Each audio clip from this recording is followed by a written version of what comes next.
Chapter 15 Dreams to Reality.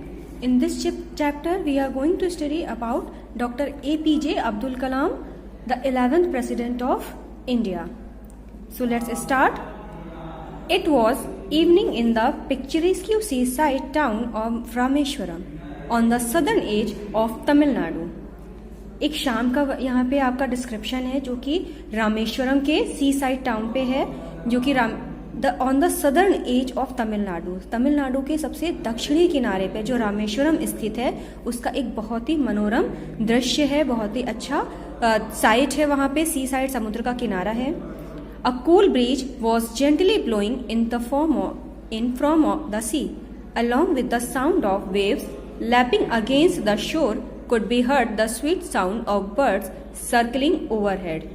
और जो ठंडी ठंडी हवा है वो धीरे धीरे बह रही है समुद्र की ओर से, और उसके साथ साथ जो वेव्स हैं, जो समुद्र की जो लहरें हैं वो शोर पे समुद्र के तट पर आके आ रही हैं, तो उनकी भी वॉइस आ रही है, उनकी भी आवाज़ को सुना जा सकता है। और उसके साथ जो चिड़ियों के चहचहाने की आवाज़ है, जो सर के ऊपर चहचहा रही हैं, उनकी भी आवाज़, मधुर आवाज़ आ रही है।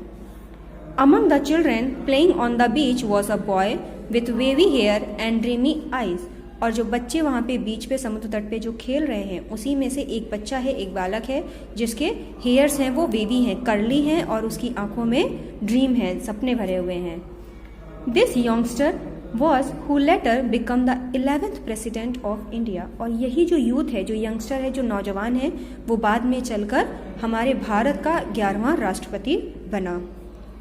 While spending time with his friends, Abdul was attracted by the sound of the birds flying above. जब वो अपने फ्रेंड्स के साथ, और वो लड़के का नाम क्या है, अब्दुल, जब अपने फ्रेंड्स के साथ टाइम स्पेंड कर रहे थे तो अब्दुल किसके साउंड से अट्रैक्ट हो गए, वहाँ पे जो ऊपर चिड़िया उड़ रही थी उनके आवाज़ से वो आकर्षित हो गए।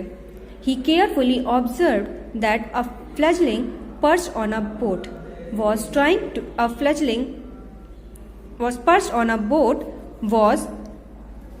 to take off. और उन्होंने बहुत ही ध्यान से ऑब्जर्व कर रहे थे, बहुत ही ध्यान से देख रहे थे कि एक फ्लैजलिंग है, जो जिसको आप चिक कह सकते हो या स्मॉल चाइल्ड कह सकते हो, बर्ड का, चिड़िया का एक बच्चा था जो कि किनारे पे बोट पे बैठा हुआ था और वो उड़ने की कोशिश कर रहा था। इट स्प्रेड्स इट्स विंग्स, इसने अपने पंखों को फैलाया। फ्लटर्ड ब्रीफली, धीरे धीरे से फ्लटर किया, फड़फड़ाया। एंड स्प्रैंग अप, और उड़ गया। The air seemed to give the needed thrust for its takeoff. और ऐसा लग रहा था जैसे हवा भी उसको उड़ने में हेल्प कर रही है, जितनी हेल्प की उसको ज़रूरत है, उसको सपोर्ट कर रही है। The bird soared up into the sky. और जो चिड़िया थी वो आसमान में उड़ गई।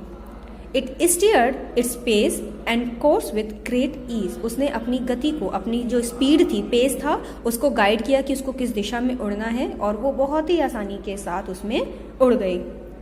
How Abdul wished he could fly like those beauties in the air. और अब्दुल भी, उसकी भी इच्छा यही थी कि काश वो भी इन्हीं चिड़ियों की तरह हवा में उड़ पाता। This passion for flying aroused by the beautiful birds. और ये जो उनका पैशन था उड़ने के लिए, जो इतनी तीव्र जो इनकी इच्छा थी, जो कि चिड़ियों को देखकर उनके मन में उठी थी, years later inspired Abdul Kalam to design India's first rocket, which successfully sent a satellite Rohini into orbit on 18th July 1980.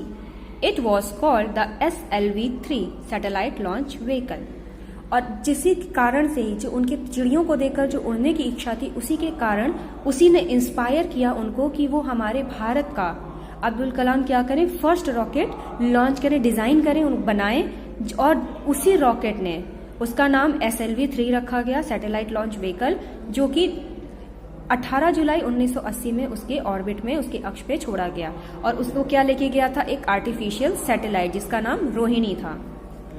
Eight the time when Abdul was growing up, उस समय जब अब्दुल बड़े हो रहे थे, no one had even dreamed of such a happening, तो किसी ने इस बात की कि ऐसा भी हो सकता है, किसी ने कल्पना भी नहीं की थी। Rameswaram, where Abdul was born on 15th October 1931, was a small town with narrow streets lined with old houses made of limestone and brick. Rameswaram, जिस जगह पे अब्दुल का जन्म हुआ था, अब्दुल कलाम का, उनका जन्म हुआ था 15 अक्टूबर 1931 में।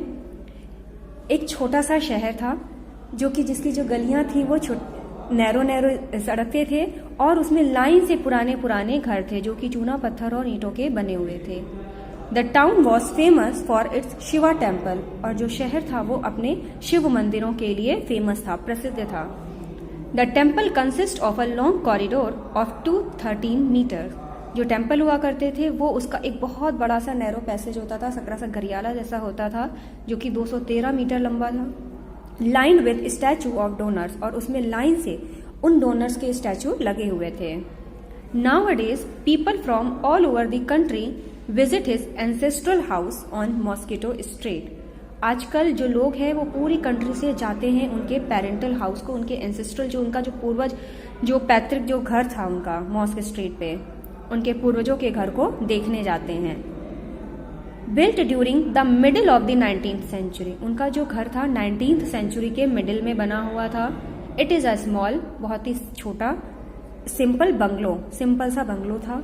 विच at one time had a blue exterior, जो एक समय पर जिसका जो एक्सटीरियर था, जो बाहरी हिस्सा था वो ब्लू कलर का था। And a red tiled roof, और उसकी जो छतें थी वो रेड टाइल थी। In the front there is a veranda where the family used to sit and chat usually after dinner, और सामने के साइड पे एक वरांडा था जिसमें पूरा जो परिवार था वो बैठा करता था और बातें किया करता था, खास ज़्यादातर डिनर करने के बाद। The main room has a few items of furniture, और उनका जो मुख्य कमरा था उसमें फर्नीचर के नाम पे कुछ ही आइटम्स थे, जिसमें कि एक कबर्ड था और एक कॉट था। In a corner there is a shelf of books stacked with English and Tamil classics, और वहीं पे कॉर्नर में एक बुक शेल्फ था जिसपे कि इंग्लिश और तमिल के क्लासिक्स से वो भरी हुई थी, इंग्लिश और तमिल की बुक से। Abdul stayed in that house with his father, mother, brothers and sister and led a secure and happy childhood. Abdul उसी घर में अपने माता पिता, भाइयों और बहन के साथ उन्होंने बहुत ही एक सिक्योर, सुरक्षित और एक बहुत ही खुशहाल अपना बचपन व्यतीत किया। Abdul's father Jainul Abdeen was a pious man, जो अब्दुल के पिताजी थे जैनुल अब्दीन, वो बहुत ही एक पायस मैन थे। ही लेड एन ऑस्ट्रियर लाइफ, उन्होंने एक ऐसा जीवन व्यतीत किया जो कि ऑस्ट्रियर लाइफ होती है, मीन्स बहुत ही सिंपल जो जीवन जीता है। Without depriving his family of the basic comforts, लेकिन उनके सादे जीवन जीने का मतलब ये नहीं था कि उन्होंने अपने फैमिली को, अपने परिवार को उनकी बेसिक कम्फर्ट से, उनके जो आधारभूत जो आवश्यकताएं होती है उससे उन्हें उन्हें वंचित किया हो, ऐसा नहीं था। In this close knit family dinner was always a special meal, और इस फैमिली में, इस परिवार में जो डिनर का टाइम हुआ करता था वो बहुत ही खास हो जाता था, बहुत ही खास समय हो जाता था भोजन का। During dinner, they exchanged views on a variety of topics ranging from family matters to spiritual subjects.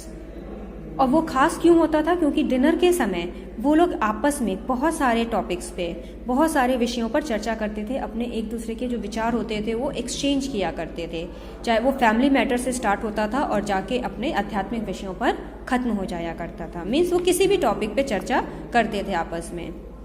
The main income for Abdul's family came from faring pilgrims across the sea between Rameshwaram and Dhanushkodi.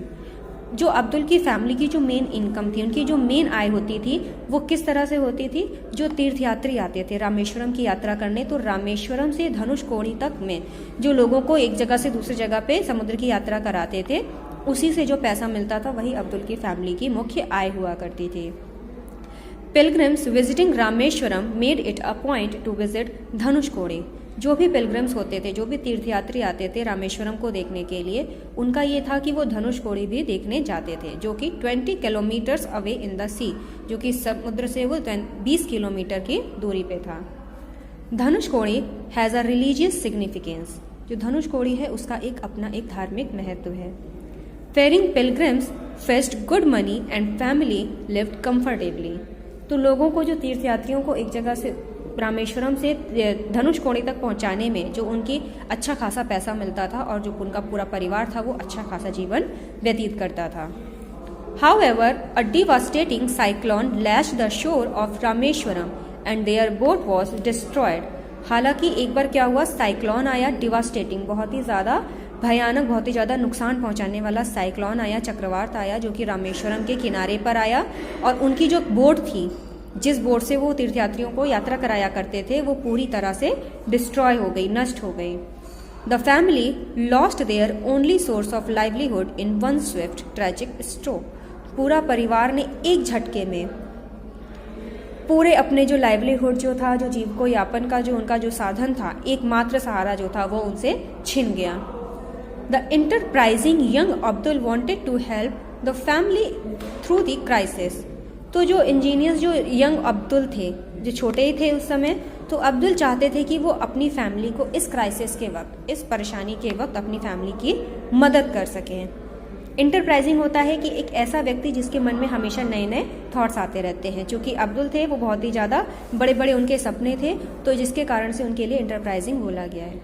He realised that there was a demand for tamarind seeds. तो उनको ऐसा महसूस हुआ कि उस समय इमली के बीजों की बहुत ज़्यादा वहाँ पे मांग थी।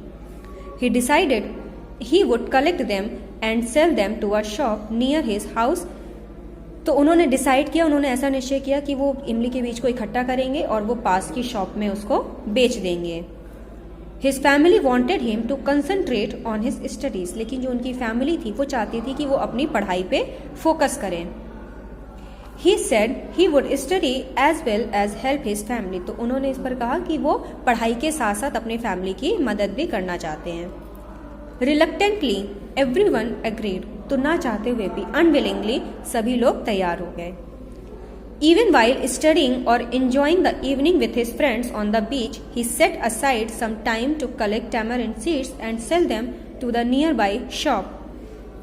पढ़ाई के साथ साथ और यहाँ तक कि वो बीच पे अपने दोस्तों के साथ एंजॉय भी करते थे शाम को। उसके अलावा वो क्या करते थे, थोड़ा सा समय निकालते थे अलग से कि जिससे वो टैमरिंड के सीड्स को, इमली के बीज को इकट्ठा कर सकें और उन्हें जाकर पास की दुकान में बेच सकें।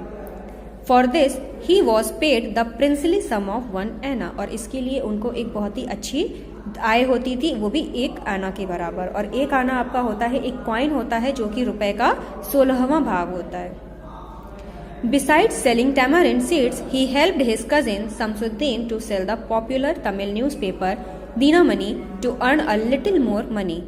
और ये टैमरिंड सीड्स बेचने के अलावा उन्होंने क्या किया, अपने कजिन की, शमसुद्दीन की हेल्प की, जो उस समय पॉपुलर तमिल का न्यूज़पेपर था दीनामणि, उसको बेचने में, जिससे उनको थोड़ा सा और पैसा वो कमा सकें।